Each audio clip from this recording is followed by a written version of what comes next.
Well, Bryce, congratulations on a very impressive victory over a very game opponent. How are you feeling about your performance tonight? Thank you, Mr. Morgan. I'm feeling very good. Just a little bit swole up, but you know, a lot of people when they fight him get carried out and shit. So I'm very happy. There's a lot of stuff that I feel like I could tighten up on in that performance. And but like I said, I'm just lucky that I could walk out of there and I'm conscious and nothing broke, I don't think. So I'm happy. I was going to ask you, I noticed you were moving a little gingerly there to get in the chair. As you said, a lot of people get hurt against him. But do you think it's anything that's going to keep you out for any length of time, or what is the condition right now? Oh, it's going to be a while. But I'm going to need a little bit of time, you know, just ice stuff and whatnot. But I'm okay. Nice. Any surprises at all? I mean, you lived up to, you said you'd strike with him, you did. Obviously, your ground game was there. But, I mean, any surprises in the performance tonight from him or from you? I was surprised I couldn't check his leg kicks. It's just like I kind of resorted to just getting the hell out of the way because in my head I'm like, oh, I'm going to hold my ground and check his leg kicks. And it's just like I don't know how the hell he was doing that, but I would go to check and it just didn't work. And so I just resorted just moving out of the way completely. That's always a good strategy when something big is coming at you, if you can, you know. Yeah. And you showed a lot of respect afterwards. I'm just curious if you could share the details of that conversation, kind of what was shared there. Right after the fight, I just said that how much I respected him. I told him he was a legend, and then he said he respected me as well. And I said I just love that, you know, you got wife and kids. I said that's something that's just, you know, I'd love to be there at that point in my life one day, you know, so I can look up to him in that aspect. And I said I love how you love God. And I said, would you like to say a prayer? And we said a prayer. That's amazing. And then on the mic, you know, you use your mic time to do a pretty amazing gesture. Talk about giving away 50% of your purse to charity. I'm just curious, I guess, kind of what your motivation, why that charity, and just, I mean, that's not an insignificant amount of money, obviously.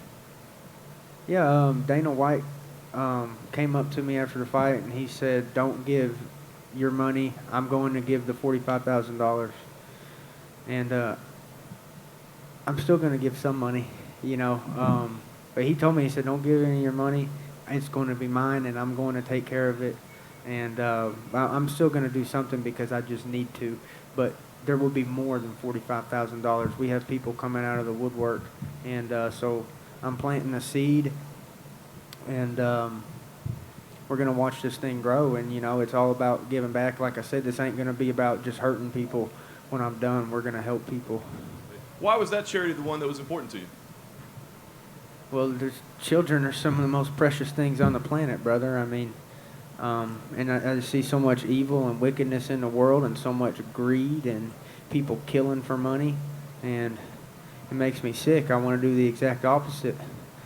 And do you know what the greatest thing that I can do in that cage is? It's inspire. That's the greatest thing that I can do in that cage is inspire people. And let me tell you why. Because me, by myself, I really can't do shit. My $45,000, when it comes to medical professions, really ain't shit. That shit's gone in one surgery. That shit's gone in a couple skin grafts. You see what I'm saying? But if I can inspire you and you and you and you and you, then it's limitless. You see what I'm saying? It keeps going. It's perpetual. And so the greatest thing that I can do is inspire.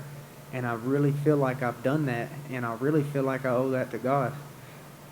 That's pretty amazing. So is this going to be kind of a core philosophy for the rest of your fighting career? Every time I fight, there will be children healed through the fight. Yeah. That's awesome. Last thing for me, obviously that's amazing. But we do have to talk about your fighting career. I mean, you're climbing up the ranks, right? I mean, have you thought about, I know you want to heal up, take some time, but are there names? Is there a date? I mean, where do you feel like you belong now that, you know, you've picked up this big win? Well, I feel like I want a title shot, but, you know, I'm just waiting in the lunch line, you know. I'm not going to try to cut in the lunch line. I'm just doing everything that I got to do to earn my spot. And, you know, obviously I'm going to say title shot if you ask me what I want. Bryce, I don't know if you're someone that watches tape, but a lot of people online saying that this fight looks very reminiscent of Edson's fight against Habib. You know, he just couldn't get up for 3 rounds. So, A, are you someone that did watch tape, and is that you saw weaknesses from his past fights that you could exploit? Yes, you know, when you're watching an enemy, you need to, and he's no longer an enemy, by the way. He's my brother now. You know, but in that cage, in that 15 minutes, he is the enemy, and yeah, you have to respect his strengths, and you have to know his weaknesses, and you have to know your strengths, and you have to know your weaknesses.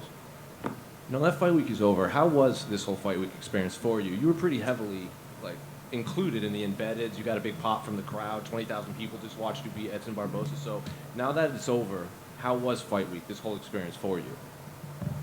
Really, my vocabulary and my words and stuff really don't do it justice, brother. It was so amazing that I just feel like my life has a purpose, and it's awesome. Hey, Bryce, right here in the back. What's up, brother? So I touched on a little bit during media day, but I want to ask you, you talked about one day you do want to see yourself, and you imagine yourself, what would it be like in those big fights, in the title fights, in the #1 contender fights? And I want to ask you, how do you imagine it? When you think about how you see yourself there, what do you see in your imagination? I see myself having the ability to beat anybody. And of course, there's going to be obstacles, and anybody has the ability to beat me too. That's the flip side of that coin. But through proper preparation and sacrifice and hard work, like I said, I have the ability to beat anybody. What parts of your game are you most proud of in the growths that you've made in the gym and just growing as a martial artist? I'm the most proud of my people around me, the coaches and the teammates that have been with me since I started. And my final question, obviously faith is something, it's like a merry-go-round. You can't just be on when it's good. You have to be there when it's bad also. Just how do you keep your faith strong on tough times and in good ones? That's when my faith was the strongest, is when I was at my lowest, actually. So you're absolutely right about that. That's what made me what I am, and is reaching the lowest points in my life and then climbing back up. Thank you. Congratulations. Thank you. Just to touch upon that a little bit, you said that you were a warrior of God, and I'm just wondering, at what point in your life did he recruit you? It was pretty recently, and it was pretty amazing. How recent?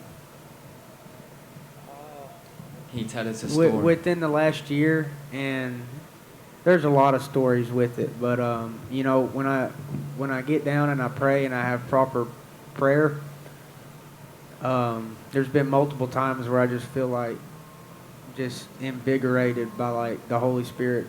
I feel invincible. Last one from me. When you dropped to Edson, what was going through your mind then? I just remember to stay calm and not give up any position, and not to waste my gas, because I know he can recover. And I knew he would recover, or he could. I wanted to finish him, but I knew not to do anything stupid. And that's 5 years ago. I'd have gone crazy. I'd have gone out there and just, but probably would have wasted my gas tank and gave him an opportunity to give up. So I visualized doing that. I visualized dropping him, and I visualized before I dropped him. I visualized dropping him. And I visualized myself staying calm and making the most tactical decision that I could. I've got one more. Sorry about this. Don't be sorry, brother. This is what makes a sport, brother. Without people asking questions, we don't spread the word, and we don't give people what they want. What you got to ask, brother? I love it. I was going to ask, what did you make to Colby and Masvidal? Did you think that fight went as expected? I mean, I wasn't too surprised, and man, they beat each other up. I was surprised by that, but I knew that Colby could wrestle, and I was hoping that I thought that if Jorge would hold in the middle of the octagon and he wouldn't get pressed up on the cage, that's how he would stop takedowns. But he kept getting backed up to the cage, and So that was one thing I was kind of surprised about, is that he could not hold the center as well as he wanted to, I'm sure. But yeah, man, they beat each other up. That was a fight. Bryce, over here. You had a pretty long layoff. Were you worried about ring rust at all? No, I actually felt a lot better in there for whatever reason. I didn't feel like nervous at all, and I think that's just part of me accepting my destiny and realizing who I am and what I'm supposed to do. You were recently on the MMA Hour. What was the reception to that interview like? Oh, the Ariel Hawani's? Yeah. Well, he didn't completely censor me, but he put that I was spreading misinformation, and I don't know. You know, I thought I said a lot of true stuff, but it's open to a debate, and you know, I love the Second Amendment and I love the First, and you know why we have the First? Because we have the Second. Thoughts on the Canadian truckers at all? I love them. All right, thanks, Bryce. All Thank for you. me. Thank you.